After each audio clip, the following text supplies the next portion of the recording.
Welcome back to English Edition. My name is Nicole King and it's an absolute pleasure to run through the local news over the last week from our town hall.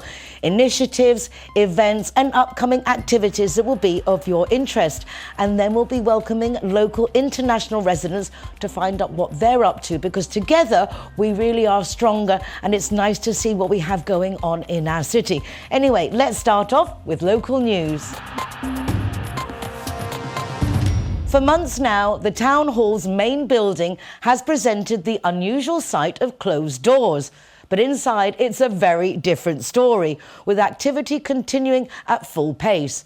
Renovation work on the Town Hall is progressing and it's now around 30% complete. The project is expected to be finished by the end of September. The full refurbishment of the Town Hall building in Plaza de los Naranjos is now 30% complete, with the aim of finishing the work at the beginning of September. The project is preserving the building's historic character while modernising its facilities and improving both sustainability and accessibility. Y estamos viendo el salto de modernización que estamos viendo en un edificio, porque tiene un sistema de construcción antiguo, aquí es verdad que tiene mucha solera y estaba claro que estaba muy bien construido. Sí que es verdad que ahora con la nueva obra que se está realizando se va a optimizar mucho más los espacios. Vamos a conseguir nuevos espacios que van a permitir que en otros edificios municipales que están albergadas otra serie de delegaciones se puedan venir hasta este espacio y con eso liberemos espacio para la ciudadanía. Por tanto, estamos contentísimos de cómo van las obras. To speed up the process, the Town Hall decided to empty the entire building, allowing work to be carried out simultaneously across all 4 floors. This is a major project with an investment of 3.6 million euros. En algunas estamos con trabajos de colocación de paneles y de otra serie de elementos, y en cada una de las plantas se están trabajando, pues, en unas con la climatización, en otras con los datos, en otros se está trabajando con la electricidad, en otras se está trabajando en los cuartos de baño, se está trabajando simultáneamente en todas ellas. Eso se hizo a través del traslado de todo el personal municipal a otras dependencias. The aim is that once the summer is over, the move back can take place and the Town Hall can resume its activity under improved conditions, both for staff and for residents carrying out administrative procedures. Todos los vecinos, todas las personas que tengan que hacer trámite y todos los trabajadores municipales que están ubicados en diferentes dependencias que se han habilitado para su traslado puedan volver a la casa consistorial. Además, con los plenos también, unos plenos que se están realizando en San Pedro de una manera normal y además en un espacio increíble como es el Trapiche, que lo recuperamos también, fue este equipo de gobierno el que lo recuperó y lo puso en valor, pero que también estamos ahora mismo haciendo trabajos importantísimos en el salón de pleno del Ayuntamiento de Marbella. A new edition of the Marpoética Festival has come to an end, closing on a high note with a performance by Héctor Abad Faciolince. Poetry has been at the heart of the programme, which over several days has brought together a wide range of activities aimed at engaging all kinds of audiences. The calm presence and thoughtful words of Héctor Abad Faciolince left the audience at Marpoética closing event wanting more poetry. The festival, organised by the Department of Culture, has taken place over 10 days. The Colombian writer, author of numerous novels and a poetry collection titled Testamento Involuntario, spoke about poetry as his first love and, he hopes, his last. A passion he inherited from his father, who inspired his book El Olvido que Seremos, as well as from a close friend in his youth who later took his own life. Faciolince also reflected on how fear, both of that fate and of financial hardship, led him away from poetry for a time. He revealed that several of his books are, in fact, titled after fragments of poems. Pero siempre, toda la vida, he sido un lector de poemas, también como era eso lo que le gustaba a mi papá, era eso lo que a él le parecía serio, era eso lo que a él le parecía literatura. Y recitar y aprenderme poemas de memoria ha sido mi manera de rezar. Yo no rezo, pero siempre que estoy mal, siempre que tengo algún problema, si tengo angustia, miedo, rabia, mi manera de meditar y de calmarme es recitarme poemas de memoria por dentro. The Teatro Ciudad de Marbella was full for the conversation between the author, whose works have been translated into more than 15 languages, and journalist and poet Antonio Lucas. As the Director General for Culture, Carmen Diaz, explained, this latest edition of the festival has been a great success for the city. Ha sido un festival que no ha tenido ningún momento de decaimiento, que se ha mantenido muy arriba continuamente, con una sensación por parte del público extraordinaria y también por parte de las personas a las que hemos invitado, ¿no? Todas las tardes, las mañanas, todas las experiencias que hemos tenido en el barco, el sendero, el hospital, todo ha sido unas muy buenas vibraciones, muy buenas sensaciones. What began as a poetry festival has gradually expanded to include other literary genres and even different artistic and intellectual disciplines. The festival closed with a special musical performance by singer Maite Martín, whose refined and expressive style provided a fitting end to the event. Ay, cuando te tengo delante, ay, que todo lo malo se volvía. Last Tuesday, the local government board approved renovation licenses for two well-known hotels in the city, the Guadalmina and the Senator, with a combined investment of around 18 million euros. The meeting also addressed how the town hall will reinvest savings generated from public tenders awarded below their initial budget. Public tenders carried out by the town hall, where the final contract price has come in below the original estimate, have generated savings of close to 700,000 euros. This amount, together with a further €500,000 remaining from the European Resilience Fund, will form two budget modifications that the governing team will present at this week's council meeting. In total, around €1.2 million will be allocated to projects such as new street furniture for the coastal path, the introduction of a video and sensor system to manage traffic in La Ermita Industrial Estate, and additional funding for the refurbishment of Marbella's high-performance sports centre. Aplicaciones que se van a realizar, por ejemplo, en el centro de usos múltiples en el Parque Calvario de Marbella, Málaga, o sea, de Marbella, un centro de usos múltiples que sea estimado como una nueva infraestructura que es necesario para la comunidad en aquella zona, para el cual se van a asignar 615.000 euros. Tenemos también la instalación de un mural vegetal de gran formato en el acceso a Puerto Banús. At its weekly meeting, the local government board also approved two urban planning licenses. Both relate to renovation and extension projects at the Guadalmina and Senator hotels, the latter having now met the outstanding condition linked to its redevelopment plan. The combined investment is close to 18 million euros. Hablamos de una inversión que son casi 13 millones de euros, concretamente 12.888.000 euros para el Hotel Senator, y una inversión de casi 4.815.000, de casi 5 también para el Hotel Guadalmina Baja, para el reformado a ese proyecto básico de reforma y ampliación del Hotel Guadalmina. These licenses represent a significant level of investment and, according to the governing team, reflect the positive outlook the hotel industry has for the city.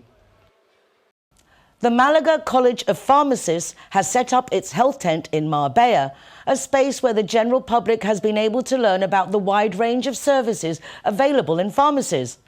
Visitors have also been able to undergo simple health checks, a reminder that pharmacies offer much more than just medicines. A safe environment where people can seek advice from healthcare professionals, pharmacies play an essential role within primary care. Because of their close contact with the public, they are also key in prevention, which is why the official College of Pharmacists launched the Health Tent, a provincial initiative that has now reached Marbella. Me interesa que me va a hacer una prueba de tema de musculatura, peso y demás, para ver cómo voy con el tema del peso corporal, la grasa y demás. Me han mirado lo de la piel, me han mirado la tensión, me han dicho que está bien, me han pesado.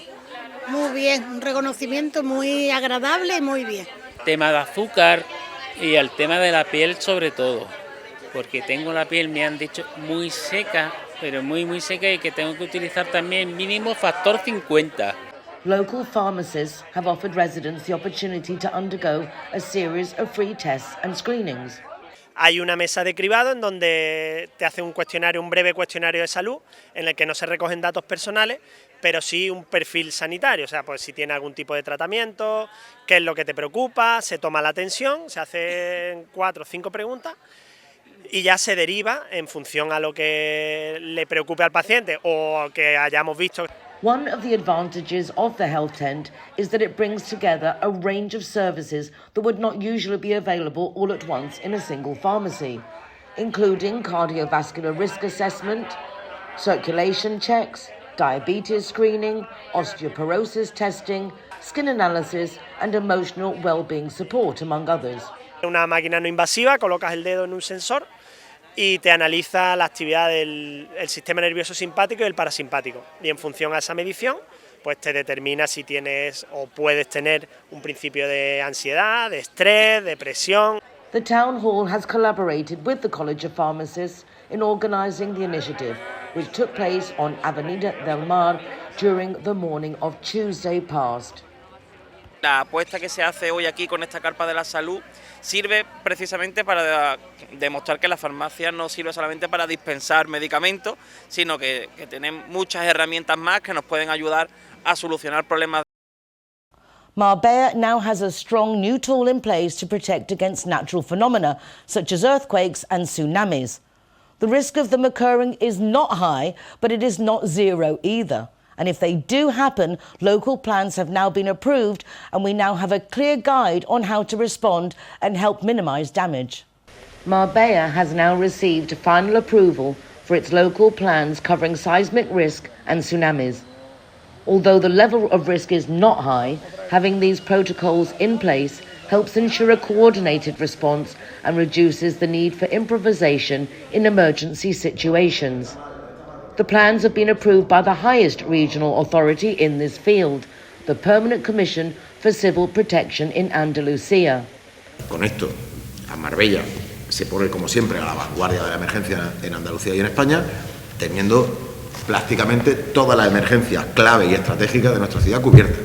The Town Hall already had specific plans in place for other risks, such as forest fires, flooding and marine pollution. Lo que persiguen, de norma general, estoy hablando así como con carácter general, todos los planes de emergencia es anticiparse un poco a cuando ocurra una desgracia y sea muy seria y demás, pues ayudar un poco a esa toma de decisiones, a que no tengamos que improvisar tanto. En cualquier emergencia hay que improvisar, obviamente, porque son circunstancias muy cambiantes y demás. Both new plans include the activation of SECOPAL as the key coordination body, bringing together local police, fire services, civil protection and state security forces. The aim of these plans is to ensure the city is prepared to respond in a coordinated, swift and effective way. They cover prevention, risk identification and how to act, including evacuation procedures.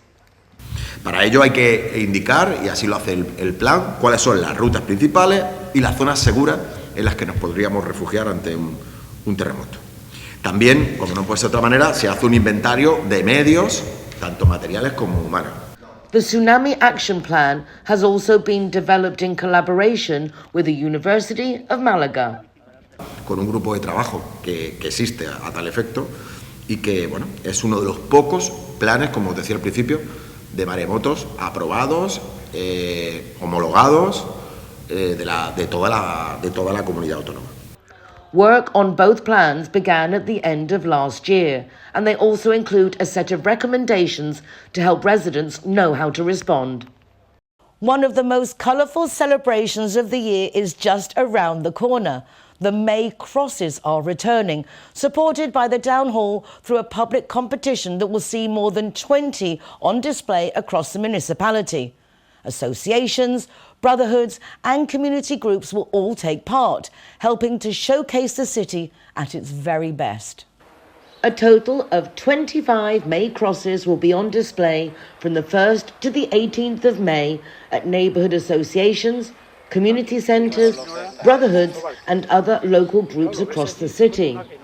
The Town Hall, working alongside these organisations, continues to support this tradition, which brings colour to streets and squares with a programme that also includes a range of festive events. Que no solo es la propia exposición de la cruz, que se encuentra toda la información a través de estos más de 5.000 trípticos informativos que se distribuirán por diferentes puntos de la ciudad. Y como digo, no solo la cruz o la exposición, sino que también invitamos a conocer cada uno de los eventos que muchos de estos colectivos, que muchas de estas asociaciones han preparado en torno a su cruz de mayo.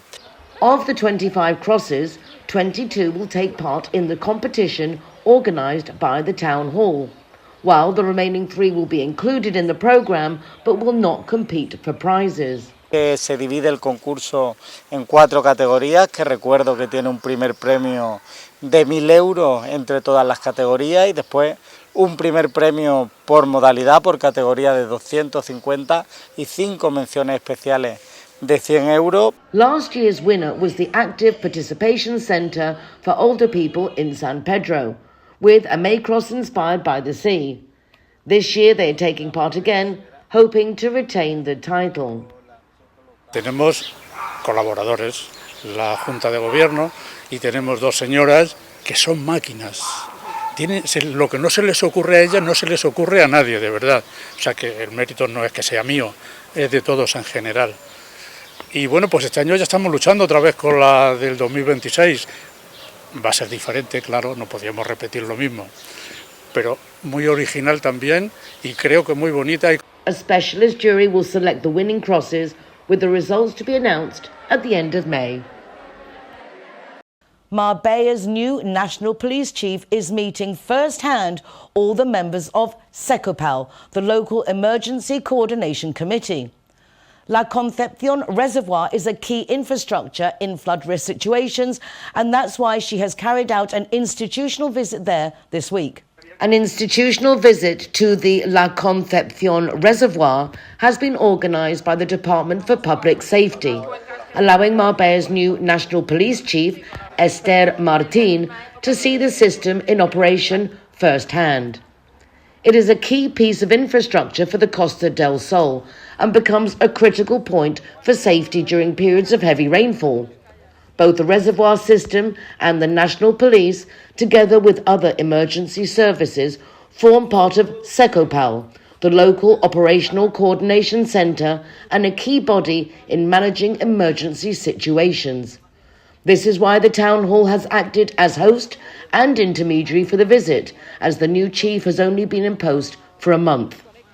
Y es importante conocer dónde estamos y cómo podemos trabajar coordinados y con buenos resultados. Yo creo que el ejemplo se ha podido ver en las últimas danas y fenómenos meteorológicos adversos que hemos tenido que enfrentar, como de manera muy bien coordinada se han elegido muy bien las horas, los momentos de desagüe, cómo se ha trabajado por parte del área de medio ambiente del ayuntamiento con ellos para limpiar los cauces de los ríos y cómo ha funcionado todo el sistema de maravilla. The chief expressed her thanks to both the Town Hall and the Director of Operations of the reservoir system.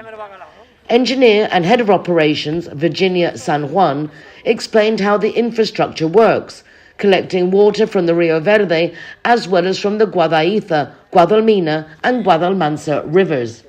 Pues ahora mismo con un 96% así, el embalse está en una cota muy alta, o sea, no tenemos más que unos 3 hectómetros de resguardo.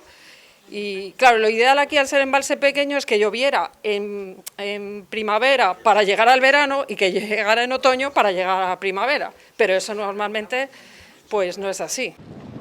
As San Juan explained, one of the system's key tasks is managing water levels throughout the year, ensuring supply during periods of drought and releasing water during times of excess to maintain the safety of the reservoir, always in coordination with weather forecasts and IMET. She also highlighted the importance of the riverbed clearing work carried out by the Town Hall on the Rio Verde, which helps to maintain safety.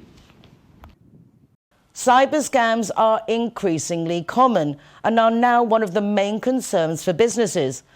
This week, several business groups in the municipality have taken part in a training workshop led by National Police experts with a strong practical focus. Every day, thousands of attempted scams take place. And according to the National Police's Economic and Fiscal Crime Unit, almost all of them begin with a lack of caution on the part of the victim. These behaviours can effectively open the door to criminals, which is why training and prevention are essential. This was highlighted during the sessions held at Cortijo Miraflores, organised by APIMEM, APIMESPA and REM. Es un momento de, por un lado, vernos todos, hablar un poquito, estrechar lazos y a su vez aprovechar un tema que es especialmente sensible para las empresas, puesto que es muy importante, manejamos muchos tipos de datos. Se aprovechan de su sapiencia para el mal, como yo digo, para entrar o simplemente enviar correos que tienen enlaces maliciosos. Dentro de la empresa también hay empleados, es decir, y cuando manejas muchos datos y tienes que hacer transacciones bancarias, pues casi a diario, al final estamos todos en riesgo, ¿no? The National Police acknowledge that all types of crime are a concern, but those carried out through online connectivity, via social media platforms or mobile applications, are the ones that take up most of their time. Among them, identity theft is one of the most common. Usurpaciones de identidad se están dando. Los que más detectamos son el phishing clásico, pues con avisándonos de que hemos sido víctimas o que hemos sido multados o víctimas de algún ataque y vienen a darnos una solución. Resumiendo, lo que quieren es que pinchemos en el enlace, robarnos los datos y a partir de ahí pues hacerse con el control de nuestras cuentas, con el control de nuestros datos bancarios y hacer los destrozos. Although these crimes are difficult to prevent entirely, they can be reduced through simple measures, such as verifying the send of a message or being cautious when it comes from an unknown source. The Town Hall has marked Book Day with a series of activities, one of them aimed at encouraging reading among young people. Granada-born poet Carla Friebe has been at the centre of it, sharing her love of books with students from several secondary schools across the city.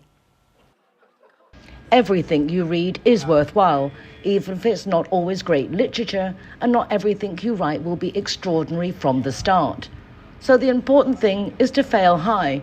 That was the message from Granada poet Carla Friebe to students from Silniana and Rio Verde schools during a meeting at the Congress Centre. The multi-talented artist shared her passion for writing with the students, starting with her own experience. She initially wanted to write horror novels, but found it too difficult and lost interest. Then she discovered A Serranilla by the Marqués de Santillana, which inspired her to write her first poem, later published at her school. Con 12 años ves que te han publicado un poema, de pronto te sientes muy importante. Pero lo importante fue lo que sucedió después, porque la gente me preguntó, ¿has escrito ese poema? Sí, y todos decían que era malísimo. Probablemente lo fuera, pero en cualquier caso eso me motivó muchísimo para decir, nunca me volverán a decir algo semejante. En fin, espíritu de superación si quieres. Also a teacher, Friebe encouraged students not only to read, but to write as well. As a lover of verse, she urged them to explore poetry, convinced that many of them are already engaging with it without even realizing. Que probablemente estén haciendo poesía sin darse cuenta cuando se escriben WhatsApp ahora, declarándose a la chica o al chico que les gusta, y no se den cuenta de que están haciendo una actividad artística, que es convertir sus sentimientos en algo más refinado, en una forma de decirlo. A lo mejor utilizan incluso emoticones. Todo eso al final acabará siendo poesía si saben utilizar los elementos que tienen actualmente con los sentimientos que van a ser eternos. Reading simply for pleasure and reading to improve and become a better writer, both matter. In any case, Carla Friebe highlighted the vast range of literature available across different periods and languages. The key thing, she says, is simply to read. Que se abran, que lo lean todo lo que puedan y probablemente les pase como me pasé a mí, que empecé a imitar a todos los que leía. Empiezas a imitar a Alexandre, empieza a imitar a Lorca, empieza a imitar a Claudio Rodríguez, empieza a imitar a otro, hasta que poco a poco te vas despojando de la imitación para, lo que se suele decir, encontrar tu propia voz. Así que les deseo un precioso viaje por el mundo de la poesía si se animan. Writer Alejandro Pedregosa introduced and accompanied Carla Friebe at this event, part of the programme organised by the Town Hall to mark Book Day. Marbella has hosted the second edition of its Sports Awards. In just 1 year, the number of nominations has doubled, reaching around 100. The Teatro Ciudad de Marbella was the venue for the ceremony, which recognised 4 categories in both male and female divisions, along with 4 special mentions. The gala began with a minute's silence in memory of recently deceased cyclist Daniel Saborido. Well-known names from local sport and clubs took to the stage at the Teatro Ciudad de Marbella, collecting their awards with emotion and gratitude. In the Best Newcomer category, the winners were European rugby champion Daniela Garcia and Muay Thai champion Samuel Sanchez. For Best Team awards went to the senior rhythmic gymnastics squad and the senior team of Unión Deportiva San Pedro. The Best Inclusive Athlete award went to aquathon, duathlon and triathlon champion Jorge Otalecu and to athlete Izaskun Temprano. Finally, Premier League player Dean Huijsen and European Under-20 basketball champion Carla Viegas were named Best Overall Athletes. As the jury president highlighted, these awards are an incentive to keep working and improving. Cuando apoyan a un deportista, ya sea localmente o en la comunidad autónoma o nacionalmente, eso, quiera o no, te da como un plus de motivación, un plus de querer hacer más para conseguir más. Entonces, siempre estos eventos y estas galas son muy importantes porque ayudan a los deportistas a crecer y a tener esa confianza de querer hacer más. Particularly moving were the 4 special mentions awarded to Ana Mesa, a key figure in grassroots sport in San Pedro, Recreativo San Pedro Club, the local police and civil protection, and Salvador Gil Machuca Moni. All of them have helped strengthen Marbella's reputation as a sporting city, thanks to its facilities, its clubs and athletes, and the events it hosts. Hemos celebrado más de 130 eventos deportivos. Hemos generado un impacto económico directo de 200 millones de euros solo en eventos deportivos en la ciudad. Hemos también puesto en marcha una serie de subvenciones que por primera vez se ponían por parte del área de deportes. The efforts of local athletes are being matched by increased investment, with the Town Hall set to raise this year's sports budget from €13.5 million in 2025 to nearly €30 million. Es increíble ver cómo competís, ver lo unidos que estáis, porque no solamente se entrena, yo creo que sobre todo se construye. Y eso es lo que hace que al final haya un éxito detrás de cada uno de esos grandes equipos a los cuales hoy hemos tenido la oportunidad de reconocer. Hay como una vorágine tremenda. Hoy en día es mucho más fácil practicar distintos deportes, hay tantas modalidades y yo creo que una ciudad con un ocio importante, con un bienestar importante, sobre todo con un deporte saludable, pues oye, yo creo que Marbella es el ejemplo. In the coming days, Marbella will also be recognised as European City of Sport 2026 alongside other Spanish cities. Sinergia's Club held 2 networking events this past week. I went along to the international one hosted at Hugo Investing on the Golden Mile. I met the event sponsors introducing a new wine in honour of Marbella and had a quick chat with Elena Olthina, founder of Sinergia's Club, and club member Jessica before going in to hear the speakers. It was truly a gathering of who's who in Marbella with the same objective, supporting each other and our community.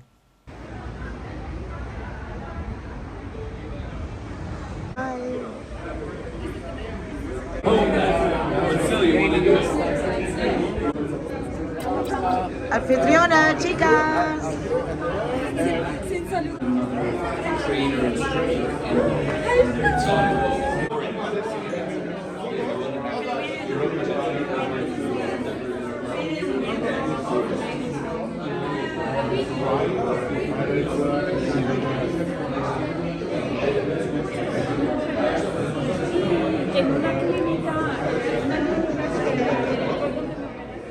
chicas. And look at this dress.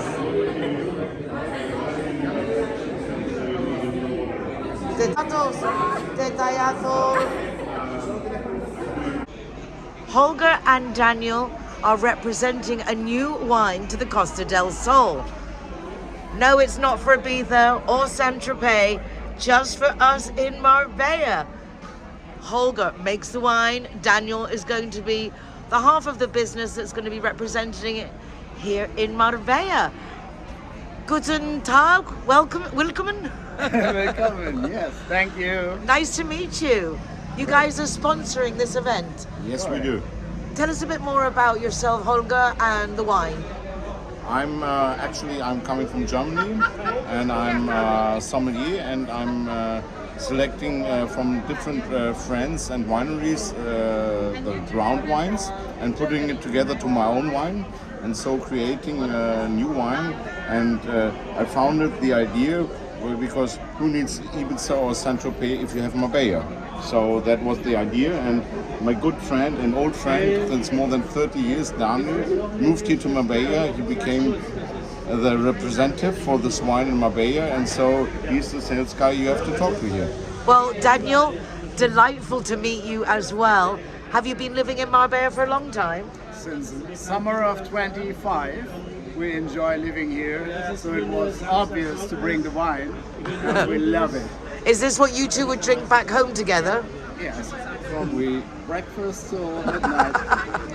Oh, it's a perfect wine for the whole day because it's easy drinking. It has you can enjoy the wine as standing alone without food anything, but it's also pairing as well good to food. Holger, you said you are a sommelier by profession. Yes, by profession. This is one of my products, but the best running product. I'm selling meanwhile all over Germany, Austria, around 100,000 bottles. Wow. And yeah, we're really successful, and this is the most successful wine of all the wines I'm producing. Will you be selling it also in Germany or just here on the Costa del Sol? Or are you going to charge them more in Germany? No, because if Daniel is doing a good job, we also sell it in Germany for the people who love Costa del Sol and Marbella. Which are many people. Das ist sehr gut. Dankeschön.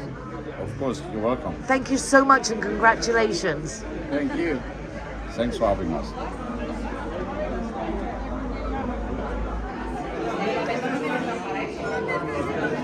¿Estás bien? Estoy maravillosa, estupenda ella siempre. Sí, vamos a entrar a la sala. Girls, hang on a second, the light's wrong. In 5 minutes, we'll Okay. start right now. Tell us what's happening, Elena. A really nice and interesting conversation between 4 important business people that invest here in Marbella. And I think it's really not only interesting, it's important the national people that live here listen and believe in the people that invest here, make business and job here. Well done. That's right. We're expanding Sinergias the international way, so please come and join us. Don't miss out. In Maravilloso. international group, in Sinergias Club International. Congratulations.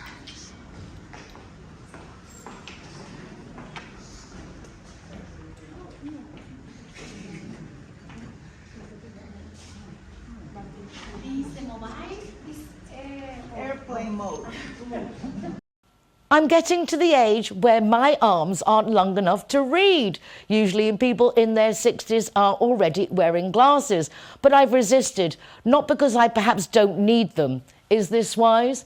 As I've heard that with today's technology, it's better to act sooner rather than later, I went along to meet ophthalmologist Dr. Ramos of the Baviera Ophthalmology Clinic to find out more on behalf of others like myself who'd like to be ahead of the game but are unsure of the procedure.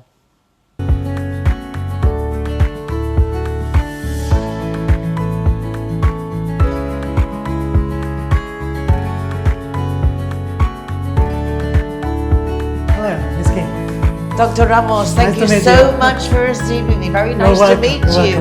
Have a seat, please. Thank you so much. I am at the age that I know I need glasses. Okay. And at the same time, I thought it would be a good thing to understand what I could expect from this time of life. I'm now in my 60s. I haven't worn glasses yet. Okay. I do notice sometimes little things swimming across my eyes. Okay. And I thought that this would be a good moment for myself and my viewers to just get more information on what are cataracts, how do we know if we have cataracts, and what can we do about it? So usually what you feel when you have cataracts is that your vision is deteriorating very fast. Perhaps cloudy vision, blur things. You can lose some contrast, especially by night. So those are symptoms that your vision are deteriorating, and usually it's related to cataract. But sometimes it's related to other disease that we have to study before we conclude that the cataract is the only problem you got. So we have to study your eye, the whole eye, with several tests to know that the cataracts are your problem, and then we can discuss about the solution we can offer to you. Is there any particular thing that causes this, or is it literally just an age issue? Usually they are age-related, so when you get older, everyone is going to have cataracts, but sometimes they are related to some treatments, like cortisone treatments, that can make the cataract appears earlier, or sometimes they are hereditary because some families, they have cataracts very young, but the most of the cases are age-related cataracts when you get older. And something important to discuss is when is the time to operate your cataracts, because that's a question that usually patients ask me. Depends on how is your activity. I mean, if you are a very old person that you are in a wheelchair and you are only watching TV the whole day, perhaps you can stay with middle vision or not very good vision for more time, but you are active, you are driving, you are playing sports, you need the operation earlier, of course. Does it make any difference if you do it sooner rather than later? Is it easier to correct the beginning of cataracts than when it's further advanced? Does it make any difference? That's a very good point. The earlier is the better, because the cataract, when it's getting mature, is harder, is stronger. So we have to employ more energy to remove the cataract. So if the cataract is soft, the operation is very fast and is easier. So I recommend you to have the operation as soon as you feel that your vision is changing. Can I ask a question? What is exactly a cataract? Yeah, the cataract is the natural lens that we got inside the eye that gets cloudy or milky when you get older. Sometimes it's white, sometimes it's like a brown color that change the perception of colors and the visual acuity. Where does it come from, this milky, because cloudy there is a change liquid? in the structure of the crystalline lens, that like It's like a glass when it's broken, that it changes and lose its transparency. Is the same procedure, very slowly, that change the clearness of this natural glass we have inside. That's not fair. Does it happen to everyone, or to some degree or other? Sometimes I have found patients very old, perhaps 90 years old, without a very mature cataract, but they are starting to grow up. So perhaps it depends on the general health of your body and a lot of things like smoking or your cholesterol and things like that. But at the end, all the humanity will have cataracts in every country and in every place. But food, what you eat and drink, makes a difference on the eye health? As it is an oxidation is the name, of the crystalline lens, it depends on how you are, how you are getting older. If you are getting older healthy with exercises, with sport, with good health, perhaps the cataracts are going to start slowing down. if you are very sedentary or smoker or things like that, that make your oxygen in the body low than normal. I'm in absolute shock that the amount of oxygen and healthy body affects our eyesight. I mean, it makes sense, but I have never thought about me smoking or eating or drinking could affect the visibility and our vision. And not only for the cataract, as well for the macula, because the macula is very, very sensitive to the oxygen. So if you have a macular degeneration, perhaps you are going to have cataracts earlier, and you have a less healthy retina, and your vision is going to deteriorate quickly. What's the macula? Which bit is the macula? I've heard of macular degeneration, but I'm not really sure which part of the eye is the macula. The macula is the center of the retina. Retina is the bottom of the eye. The membrane is a light-sensitive membrane that we have in the bottom of our eyes, and the macula is the sharp point of the retina to get very sharp vision, very sharp images, like faces, like letters. Is the place of the retina we read for, we see the colors, so it's very important and it's very, very delicate. So any change in your metabolism can affect the macula as well. Wow. More reasons to be healthy. Yeah, it's it makes sense, but I'd never thought about that. Taking omega-3, for example, is a good option for macular degeneration, because this supply of basic fatty acid helps the eye to form the membranes and the macula itself, the cell of the macula. So it's good to have a good aliments, I don't know the name. Oh yeah, good, but that's good diet. My dog's just started taking omega-3. Maybe I'll start taking them Perhaps too. it's good for you as well, yeah. So the macula is important because it determines what kind of lens we can implant, in your case, for the cataract after removing. Because when we remove the cataract, we have to put something instead that is an artificial clear lens in the same place. And these lenses can be a different kind. We have monofocal lenses just for correcting the vision for distance. We have multifocal lenses that can correct the distant vision and the near vision. We have some EDOF lenses, that is that stands for extended deep of focus lenses, that can make your vision good for distant and intermediate vision. And all this is like intraocular. All this is inserted in the eye, so you're not wearing glasses. Sure, and it is forever, because the lens will stay there forever. And it doesn't hurt? No, absolutely nothing, because we use some topical anesthetic. This is some drops that numb your eye, but you are awake. You only are going to feel sometimes a bit of pressure on the eye, and something holding your eyelids open, wide open, to keep the eye open and to work on the eye. It's about 8-10 minutes procedure, so very quick. Very fast. You go home immediately after. You don't have to stay at hospital or clinic. Just go home with your eye open. We don't patch the eye. You don't need to have the eye patched. So it's very good as well, because you are doing your normal eye the day after. And some people will need, for example, the cataracts. Some people you would do the intraocular, just the graduation lenses, right? I suppose when you get to a certain age.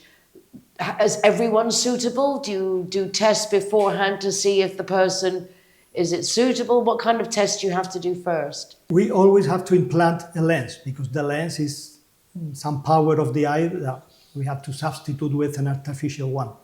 So we have to study the whole eye to know that your eyes are healthy, to know that the cornea is clear, that the retina is okay, then everything is right. And then we decide with you what are your expectations for the surgery, if you want or don't mind to rely on glasses, and then we can put a lens to keep completely glasses free forever. Because the lens is the most implanted lens nowadays is the multifocal lens. It's a trifocal lens, so you have distance vision, intermediate vision for computer for desk work, and close vision for reading. What happens if mobile. you can't get used to the changes? Because I know when they brought out the multifocal lenses, not everyone That's a could good get used question. to it. Yeah, a lot of people ask me that, but it's a different way you have to adapt to these lenses as the very focal lenses that you put outside in your face, on your face. So this is a different thing. You have every time you have 3 focuses at a time, and your brain choose what focus is clear. So it's something that you need to adapt to during 2-3 weeks, sometimes a month, but it's usually a straightforward It's worth it. procedure. Yeah.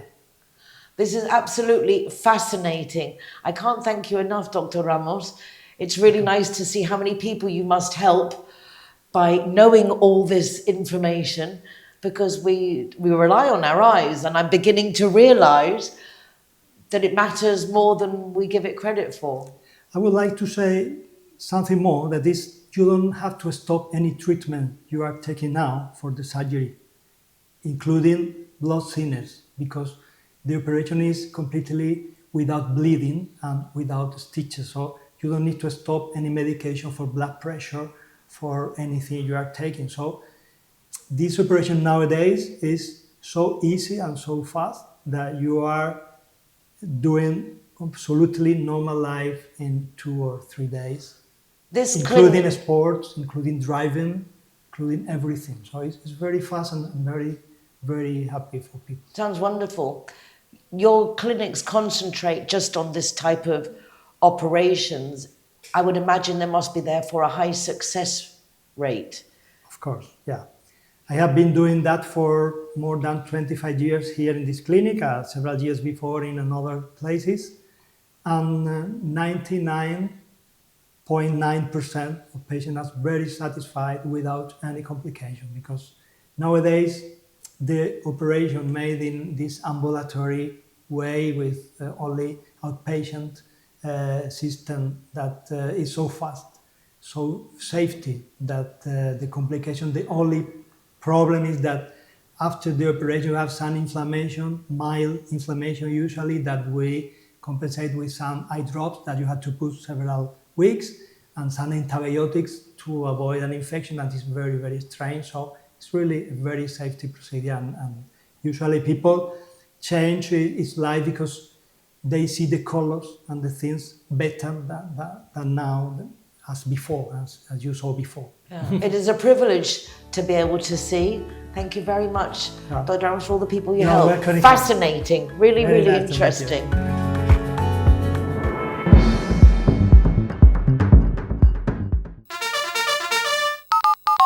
In my experience, Linea Directa is superb when it comes to insurance, particularly for expats. I have met the dedicated English-speaking team that answers our phone calls.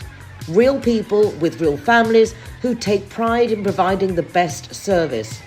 Whether it's for home insurance, car, motorbike, they will ensure you get the policy best suited to you. They've also got new policies, especially for our pets and anti-squatter. Everything is in English, everyone is friendly, and everyone is truly doing their best for us. Call 952 14 78 34 or go to their website lineadirector.com for further details. Have you heard of Zero Hero? Well, I'll tell you. Zero Hero is a community initiative that rewards designated drivers with free soft drinks. Every single one of our venues gets special branding, including this sticker which has a QR code which will lead you straight to our website. The Zero Hero project is in collaboration with the Linea Directa Road Safety Foundation. So whether you're a customer who goes to wonderful restaurants or a restaurant who serves wonderful people, this is definitely something for you. Go to our zerohero.es website to find out more. Sometimes there are numbers that shape your life. Thousands of minutes putting in your contact lenses, hundreds of blurred memories, and many lost pairs of glasses. But there are also numbers that give you confidence. For more than 30 years at Baviera, we have performed 1 million treatments, 1 million reasons for a life without glasses. Baviera Ophthalmology Clinic. And now it's time to welcome our guests for this afternoon, starting off with our CIT Marbella Guest of the Week. Today we're welcoming Gruppo Luini. This is an Italian restaurant group, 3 restaurants no less in Marbella, San Pedro, and I'm delighted to meet the owner, Nicola. So Yeah. Nicola with an M. Yeah, it's nice to see you. It's nice to see you, and I was very surprised because I've actually, once I looked into your website and I looked at the restaurants, I've seen them, and it's nice to know it's one group and it's you.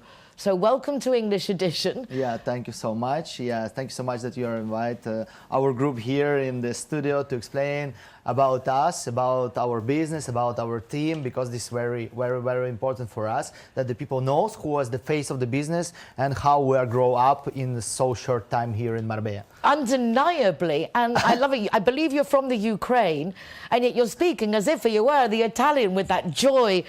How did you get to be opening an Italian restaurants? Where does that connection come? The Italian restaurants were open here because this is like my favorite kind of the kitchen, you know, like, and also the people, you know, I lived 2-3 years in Italy working like a cook in the Michelin star restaurants in Milano and Torino. I finished like Italian school with culinary school in Parma. It's very famous there and very interesting. I like the traditional food. I think the best option that you can eat, you know, this is the pizza or pasta, you know. Anyway, nothing better than eating every day. That's amazing. So you went from the Ukraine to study culinary school in Italy, like to go to the home of your favorite foods? Yeah, but it was like a lot of years before here. That's why right now we're coming here because like the, you know, the situation, we're coming here to have the business here in Marbella, also like to help the people to try to understand, give the understanding for people how we're thinking about the Italian food here in this region. I know that for us English, and I hate to admit this, but we like our pasta very cooked and soft, but it's meant to be eaten al dente. Is this how you prepare it in your restaurant, or do you cater to our English tastes as well? Yeah, like Italian people say, this the product need to be like, oh my God, you know, like this is the main question that it's depends, you know, like in the north of Italy, they like the pasta, they cook it like al dente, and in other part of Italy, they like when the pasta is a little bit overcooked. It depends from the pasta, you know, normally it's up to you. You like the pasta? Okay, that's important. That's important because some restaurants, I went to one authentic Italian restaurant years and years ago, and the pasta was very al dente, which for me was like hard, and I asked for Parmesan. Well, it was as if I committed the crime of the century because Italians don't put Parmesan apparently on their pasta, so I was really told off. This is the main idea, you know, we opened the business because we care about the people. The main goal of our business and all our team, it's about the food, about the culture of the food, about the people. We want to give the people, to do the people polite. We want that the people understand what we're doing, not because we want to give like they need to do. We want to hear how they want to do, to give the best for you. You want the Parmigiano, we put the Parmigiano. You want the pasta al dente, we give al dente. Molto bene! Another one, we'll give you another one. Absolutely fabulous, because at the end of the day it is, isn't it? It's making the customer happy so they go back. What do you offer in Luini that makes the customer want to go back? What can we expect as an experience? Oh my God, you know, it's a lot of the process, you know. All the restaurant business is thousands of the process, but the end is the main question. The customer or the guest, when he will go out from the restaurant, he's thinking, hey, we need to go another time here because here is thousands of things, what's good. You know, this is the main idea of our business. The look between the restaurant in the Paseo, here in like in Marbella, the heart of San Pedro, the style is quite different. Yeah. You've got 3 restaurants and you've been here, what, only 4 years? This is quite a quick expansion. How have you focused the growth? I opened the first restaurant 2.5 years ago, and that's why we don't have 3 years. Now it's 2.5 years of our company. It's a little bit quick, you know, because we have right now 2 restaurants of the Italian kitchen, one in first line of the sea, in front of the sea in Hotel El Fuerte. I ran there the place, nice. Fabulous. And because we're thinking that the best option to have the kitchen in front of the sea, it needs to be like the seafood or something that the people can compare Italian food with some seafood. Oh, that's wonderful. why we give him like the focus of the Italian seafood restaurant.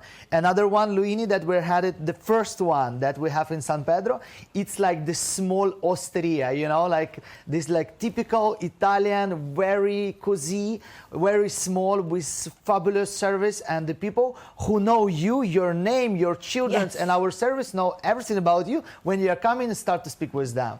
And the third one is the not Italian, maybe you know about it. This is like the restaurant with the, we give him the name is not Luini, it's Luize. It's like we have some fun with this name. Oh, I've seen the name Luize. Yes. It's the restaurant of the Caucasian food, the Georgian food, the Azerbaijan food, because this is the restaurant about the meat on fire. Oh, wow. Where is that one? Near the Cancelada. Fabulous. That Yeah. sounds really good. I have to say that, fortunately, knowing people from Georgia and having tried, was it a khachapuri, and had tried some food, you have delicious food in that area. So it's really nice to be able to change and try different cuisine. It's the good experience, you know, for the people to have the new tastes, because I think the main idea of the restaurant and the owner of the restaurant give the taste that he want to give after him to the people, to to do something interesting for the people, you know, because we're open the Luize, and a lot of people never tried before some like Georgian kind of food and say, oh my God, you know, this is not like the typical steak or something like that. You can try some kind of the Turkish kebab, you know, some kind of meat, skewered meat, and a lot of things that they new for the people. And it's different from Italian people, Italian kitchen, but it's very interesting, all of that. How do you cope? I mean, can you get to all the places? Do you go to each one? I mean, you must have a great team. Yeah, we have right now more than 80 people. In 2.5 years, we have the more than 8. Yes, I feel like I want to hug you, and I'm so sorry. In No, Spain, but- that's a big responsibility. Yes, but we have, I think, we give, in 2.5 years, we give work for 80 more people here in this region. Congratulations. Yeah, Thank thanks you. a lot. Thank you. Yeah, we do all of the best for these people. We have the education. We have a lot of parties together because, for example, next week we will go in Camino del Rey, 70 people all together. Oh, wonderful. Yes, we rent 2 buses because we want to give for the people not only the job, you know, like, for example, you work with me, you need to work. We want to give the people the best solution here, how to live and have this life beautiful, you know. We spend a lot of time working. We spend a lot of time working. We are traveling together. We have the good education school inside of our company. We have the good marketing, and we work for a lot of the people. And the main question that in our company, the people is growing up, because we have a lot of waiters who right now the managers start to be directors, the cooks start to be chefs and sous chefs. We're planning for your expansion. Yes, I see. You obviously have big visions for your group. And now also we built 4 more restaurants, 2 in Estepona and in this time, 2 in Estepona and 2 in the region is El Paraíso. I spent many years living in the Paraíso area. Yes. Are they going to be also Italian, or a mix of the different you already have? This will be one of the biggest here bus house. The bus house, it's like the spa center with a lot of spa inside and saunas in the Ukrainian style. Oh wow! Yeah, and another restaurant will be there, like with Middle European kitchen. It's very interesting. I will invite you when we will have the open. I look forward to it. Yes. I look forward to it. And also we have like 2 more restaurants in Estepona. We will have it in this year. One Luini in the first line of the sea, and another one fish restaurant there. I'm so happy for you and your team. Grateful because Thank obviously you. people investing in our city, creating jobs above all, is fundamental. So especially when you're looking for them to have a career, for it not just to be a summer session, you're looking for people to grow with you, and I think that is lovely. Yes, this is, for us, this is the best when the young guys and girls come into our company, not only for earn some like small money or some money, you know, for example, like the waiter, or for example, like the help of the waiter. It's very nice when the people have the idea to grow with us and have the really great salaries, the very good working conditions. Yes, working conditions, and we're very happy when these people are coming in our company. We're very happy about it. Well, I am very grateful to CIT Marbella for introducing you to us. Grateful for you and your team taking the time to come to the show, and I look forward to coming and trying all the restaurants, because each one offers something completely different. So it's obviously a lot of experiences in the making. Yes, thank you so much. Yes, I also very like when some people. I also work a lot of time in the restaurants inside. When I can come inside, for example, in the evening, and in the restaurant, I know a lot of guests that are coming there, a lot of people who know me, and we have communicate. I'm like the what is the how can I tell you, like the active owner, yes, inside of the operation process of the business, and I like what I'm doing. This is my big pressure of my life. You've also, I think you mentioned, you've got together a lot of Ukrainian businesses within our community and formed like a group of you supporting each other. 3 years ago, I created the community here of the Ukrainian business. We had 20 people, after 30 people, 50 people, the people who have some business or had some business in Ukraine, or will have some business here. And right now we have about 400 people in Marbella, and also we have more than 50 businesses here that we are preparing together. One of my friends have the development company, the big one, they buy and build. Another one working with cars. Another working with the girls' beautiful faces, and also all the cosmetic things. And other friends prepare another kind of business. That's why we have more than 50 businesses here that were open in 3 years, all of us together. That's why now we try to help each of us, and also for the people who will connect with us as well. Fabulous. I mean, really following the philosophy of #Better Together. Mikola from the Luini Group, the Luigi, and growing. Thank you so Mikola, much. hasta la prossima. See you next time. Molto bene, grazie. Sì, molto bene, grazie.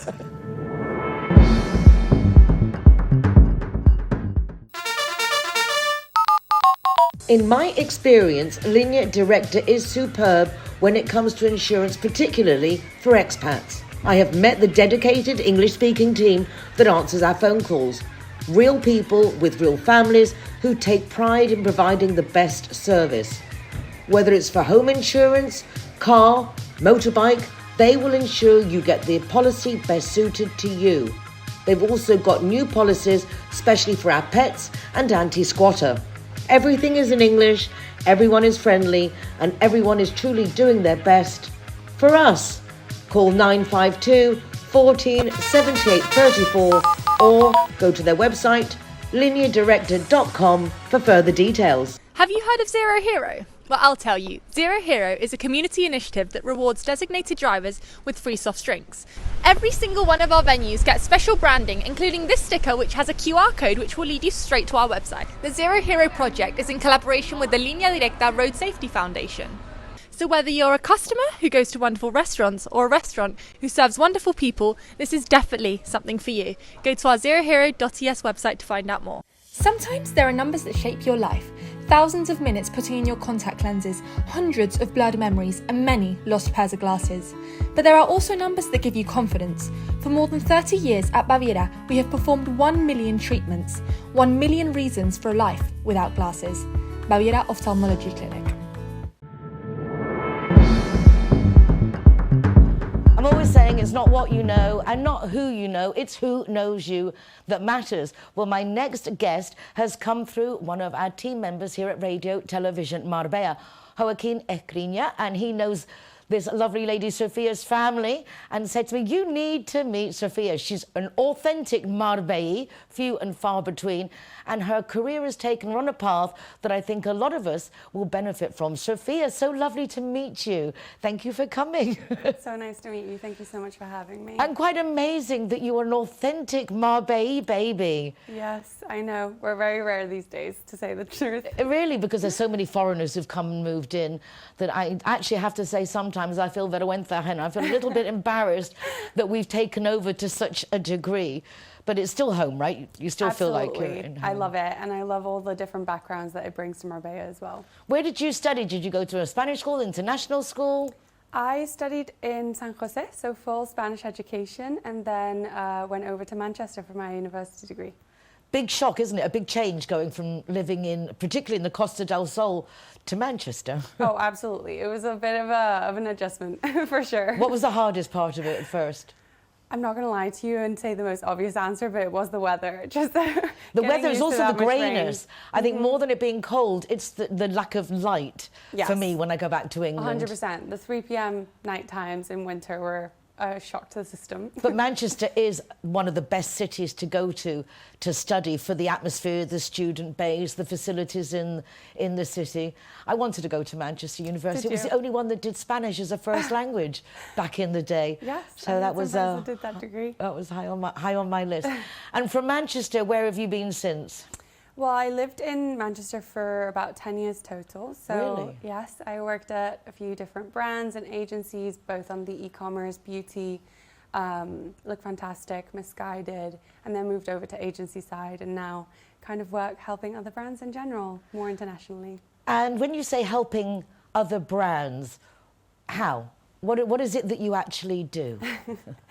I do a few things, but mostly I help brands identify what is missing in their how. So everybody knows why they do what they do, and I help brands understand the importance of systems and how you do those things, because especially now with the rise of AI and all that's changed in the technology world in general, it's really easy to just buy into more and more tools without really understanding how they're going to impact the end customer or how you're servicing those customers. So really helping brands, guiding them in that journey to adopt the newer technologies in a way that's scalable and helpful for them and their business. Does this apply to all brands, or is it just some types of genres, some types of product?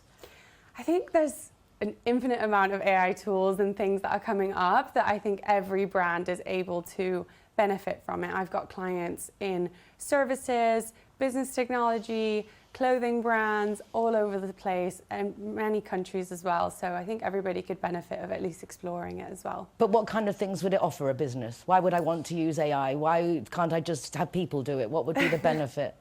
What's it doing for me? Really worried of like AI's taking jobs and replacing people, but it's really just replacing tasks. It's how can you do what you do faster and better and more efficiently? So that's really the question. You can have AI support your customer service side of business. You can have AI help you prospect new clients if you're in real estate or find new properties for you to pitch. You can have AI review your distribution systems and reorganize them. It really, there is no limit to what you can do. But is that in a controlled way? Would you be, for example, handling that? Because I think that, as I know it at the moment, to put full faith in AI can be quite a mistake to say, analyse this for me, because it might be analysing it under a criteria that isn't what we want. 100%. And that's actually called AI hallucination, where they just kind of go a little crazy, and when they don't know something, it can fill the gaps a bit.